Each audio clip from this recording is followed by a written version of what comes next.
Hello everyone, dear students. Today I'll be talking about social control and its two types. While talking about social control, I will be giving some examples from our daily life, as well as I'll just put a light on how social control can play an important role in controlling the COVID-19 situation. Let me start with the simple meaning of social control. Social control refers to the control of society over the individuals.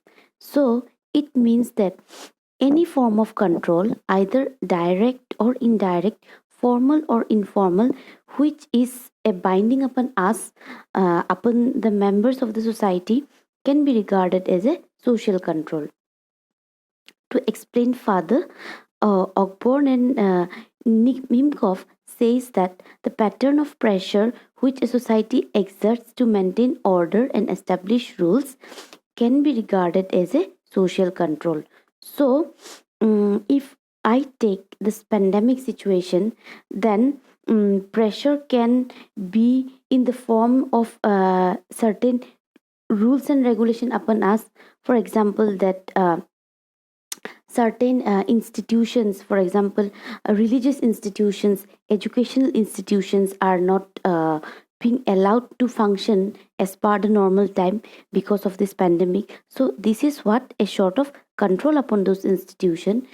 Those control is an intention so that the that that the situation of pandemic does not get more severe comparing to which it is now, and at the same time we can be safe. So this is how pressure is exerted upon its member so that we can be safe. So the main intention of social control in the society is for the healthy regulations of the society. Now, let me just talk about the two types of social control. One is informal social control, and another is formal social control. So, when you talk about informal social control, it is said that informal social control operates mainly in a primary group, that is family. Simple society can be hunting and food gathering societies, or the societies of earlier days where there is absence of complexity. When we talk of formal groups, it is said that they are operating in secondary group. So when I talk of secondary group, it can be your classroom of a college, classroom of a university, colleagues working together in any of the institution, maybe in university, office, anything. When they form a group together, these groups are regarded as a secondary group, and it is said that secondary groups are also found in mass society. So when I talk about mass society, we can just understand that uh, the modern present society, or the societies from the industrial era, all regarded as the example of mass society. Now, the next point says that spontaneous growth or emerges gradually. So it is believed that social control have I mean to say that informal control have grown gradually over the period of time. uh, those are not consciously created, but maybe it have just happened as the family is functioning, as in example of primary group, as I have talked about family.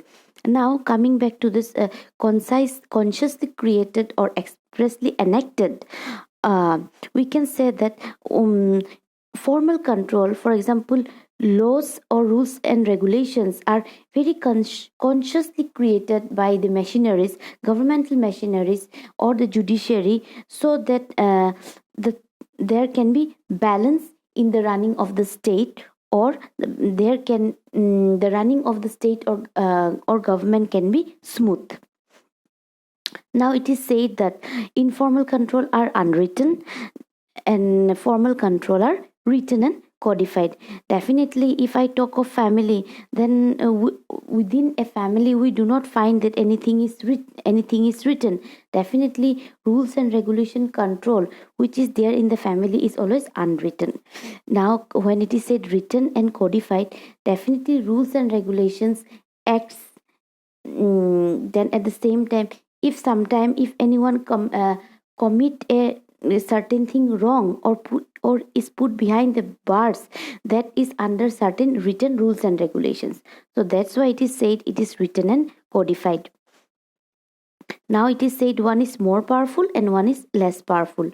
Informal control are more powerful in the sense that, for example, as I have talked about family, we do find that in the way our family socializes us, we do carry the good learning of the family or the teaching of our parents with us.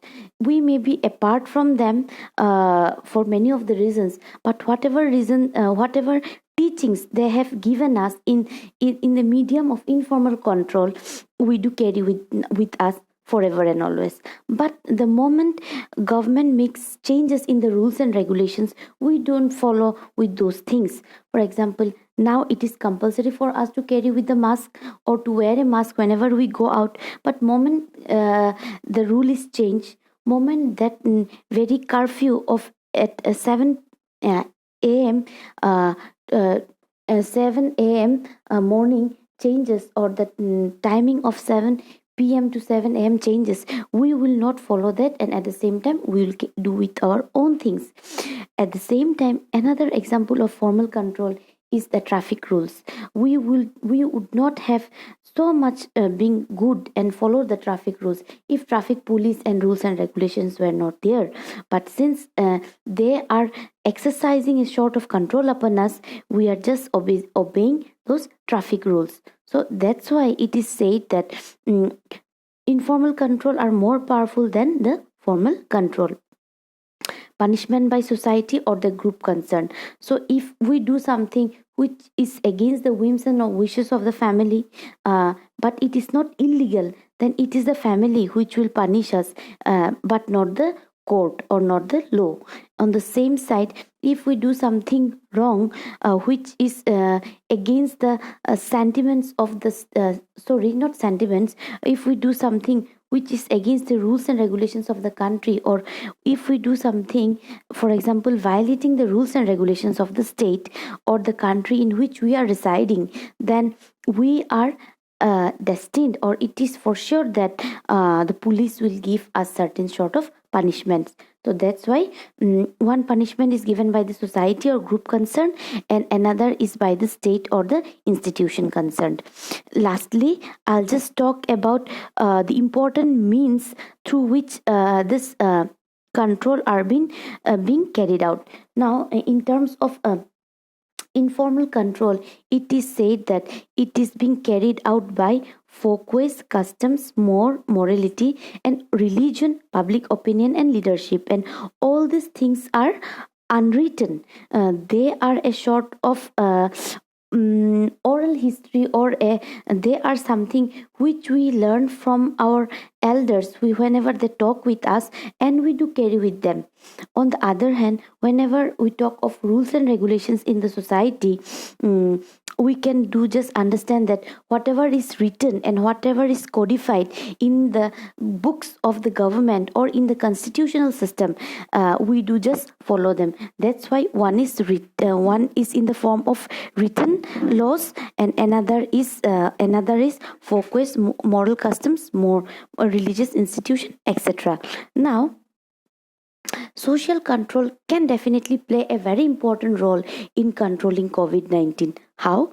Because both formal control and informal control can be very effective. Informal control may be in the form of listening to our parents when they say us that we should not go out because the situation is not proper. Being in the adolescence stage, or being at the teenage or at the early 20s, you people will be definitely willing to go out and spend time. But maybe our parents are far away from us in many of our cases, but if we listen to them, by just staying at home, then it can be sort of it is an informal control, but at the same time we are also doing something good for the state we are living in.